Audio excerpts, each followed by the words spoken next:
এখানে পায়েস হচ্ছে, পায়েসটা বসিয়ে দিয়েছি আর অল্প পরিমাণেই করা হচ্ছে। দেখো এখানে পায়েস বসিয়ে দিয়েছি দুধ দিয়ে, কাজু কিশমিশটা দিইনি, কাজু বাদাম দিয়ে একদম এটাকে ঘি দিয়ে ভালো করে ভেজে দুধ দিয়ে ফুটাতে দিয়েছি। আর এখানে দেখো বেশ অনেকটা পরিমাণে তেল দেওয়া হয়েছে কড়াইতে, তার কারণ হচ্ছে এতে করব মটন কষা।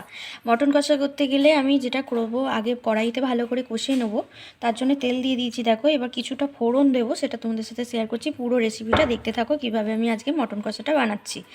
আর দেখো এখানে আছে আদা, পেঁয়াজ, রসুন ভালোভাবে পেস্ট বানিয়ে নিয়েছি আমি, একদম একসঙ্গে সব কিছু করে নিয়েছি।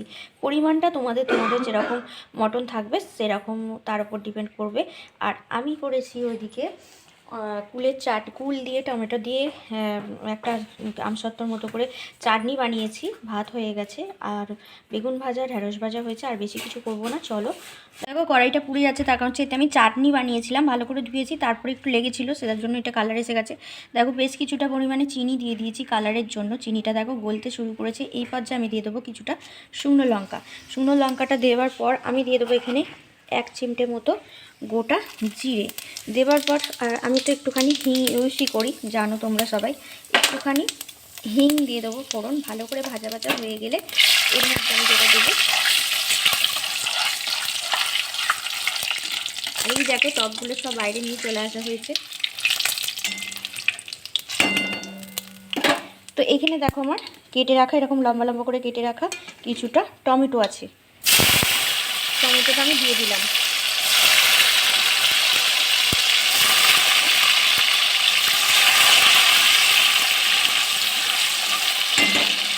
এই পর্যায়ে আমি কিছুটা লবণ দিয়ে দেবো।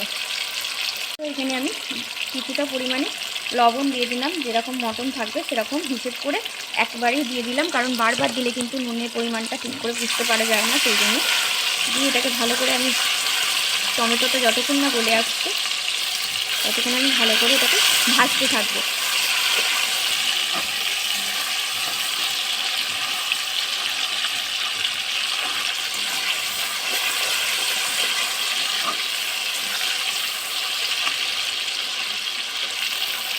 এদিকে দেখো আমার পায়েসটা হয়েই গেছে অলরেডি, একদম ক্ষীরের মতো বানিয়েছি। দেখো এখনও পর্যন্ত চিনি দিইনি, চিনি দেবো আর এতে একটু খেজুরের গুড় অ্যাড করব, যাতে একটু খুব সুন্দর সেন্ট ছাড়ে।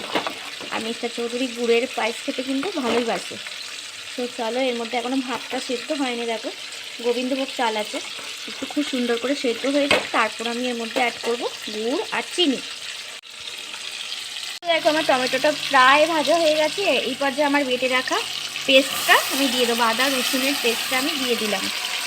দিয়ে ভালো মতো করে এটাকে একটু কষিয়ে নিয়ে এর মধ্যে আমি জিরে গুঁড়ো, ধনে গুঁড়ো, হলুদ গুঁড়ো, লঙ্কা গুঁড়ো সব কিছু একসঙ্গে আমি অ্যাড করে দেবো এখনই। এবার আমি আস্তে আস্তে সমস্ত মশলাগুলো দিয়ে দেবো। প্রথমে দেবো দেখো আমি 1 চামচ পরিমাণে ধনে গুঁড়ো, এবার 1 চামচ পরিমাণে দেখো জিরে গুঁড়ো, যেরকম ধনে গুঁড়ো সেরকমই জিরে গুঁড়ো দেবো। ঝালটা তোমাদের ওপর ডিপেন্ড করছে, তো আমি কিন্তু একটু বেশি বেশি ঝাল দেবো, কারণ মিস্টার চৌধুরী কিন্তু ঝালটা খায়। হয়ে গেল এখানে। এবার আমি যেটা করবো, হলুদ গুঁড়োটা আমি দিয়ে দেবো। দেখো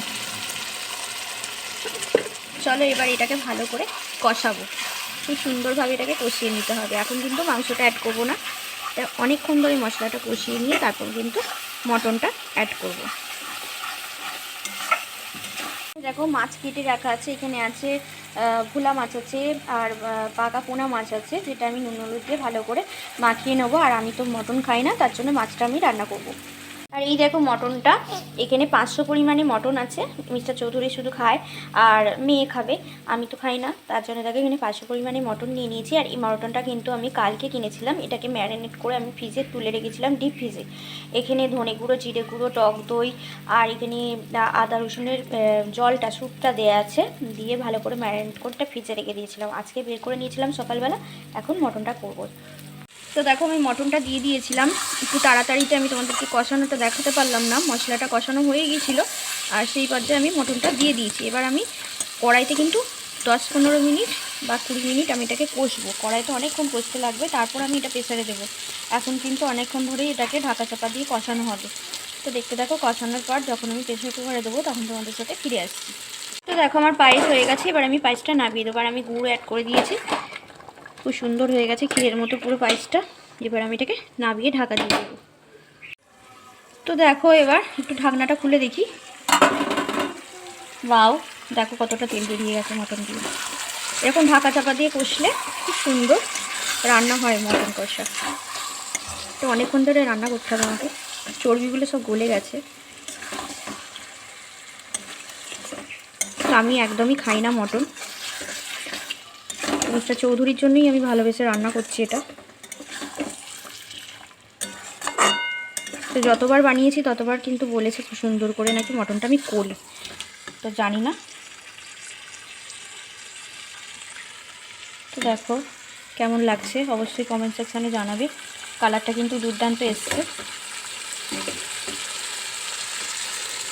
এটা এখনও কোনো গরম মশলা এই কিছু অ্যাড করিনি, শুধু লঙ্কা গুঁড়ো, ধনে গুঁড়ো, হলুদ গুঁড়ো, টমেটো, আদা রসুনের পেস্ট এইসব দিয়েই বানিয়েছি। আর এটা হয়ে গেলে একদম গরম মশলা দিয়ে নামাবো, বাটা গরম মশলা।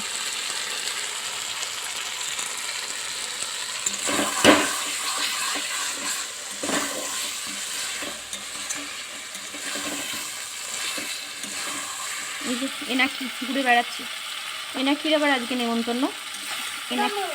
এনাকি শেষ দাদুর আজকে বার্থডে সেলিব্রেট হবে। একই মান্থে এসব আমরা হয়েছি, তাই তো? তাহলে দাদু তাহলে শেষ দাদুর থেকে আমি বেশি ছোট বড় নয়, তাই তো?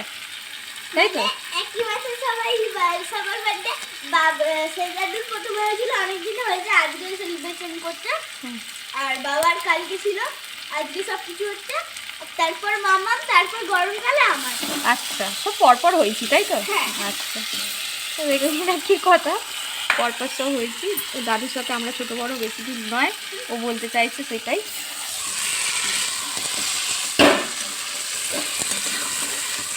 চলো আবার এটাকে ঢাকনা দিয়ে দিই, কিছুক্ষণ হবে। গ্যাসের ফ্লেমটা কিন্তু কম থাকবে, ঢাকা দিয়ে কষতে গেলে কিন্তু গ্যাসের ফ্লেম কমিয়ে রাখতে হবে। দুষ্টু, ওর ভেতর ঢোকে না। দেখো আমার একদম কষানো ডান, খুব সুন্দর কালার এসে গেছে, তেল ছেড়ে দিয়েছে। আর এই কালারটা দেখেই বুঝতে পারছো। আর এতে কিন্তু কাঁচা গন্ধটাও নেই, যে আদা রসুনের যে কাঁচা গন্ধ সেটা একদমই মরে গেছে। অনেকক্ষণ ধরে কষিয়েছি ঢাকা চাপা দিয়ে, খুব সুন্দর হাফ কুক কিন্তু হয়েই গেছে। এবার আমি এটা কুকারে দিয়ে দেবো। তো দেখো মটনটা নামিয়ে নিয়ে সার্ভ করে দিয়েছি মিস্টার চৌধুরীকে। অনেকটা বেলা হয়ে গেছে, খেতে দিয়ে দিয়েছি। দেখো সমস্ত কিছু সাজিয়ে দিয়েছি, আর মিস্টার চৌধুরীও খেতে বসে গেছে। তোমাদের সাথে ছবি তোলা ছিল, সেই ছবিটাই শেয়ার করে দিলাম। তো বেশি কিছু ভাজাভুজি করিনি, কালকে যেহেতু রিচ খাওয়া হয়েছিল রাত্রিবেলা, তো সিম্পল মটন আর ভাজা আর চাটনি আর পায়েস করেছি। আর আমার আলাদা রেসিপি মাছ। চলো টাটা, বাই বাই। ভালো লাগলে লাইক দিও।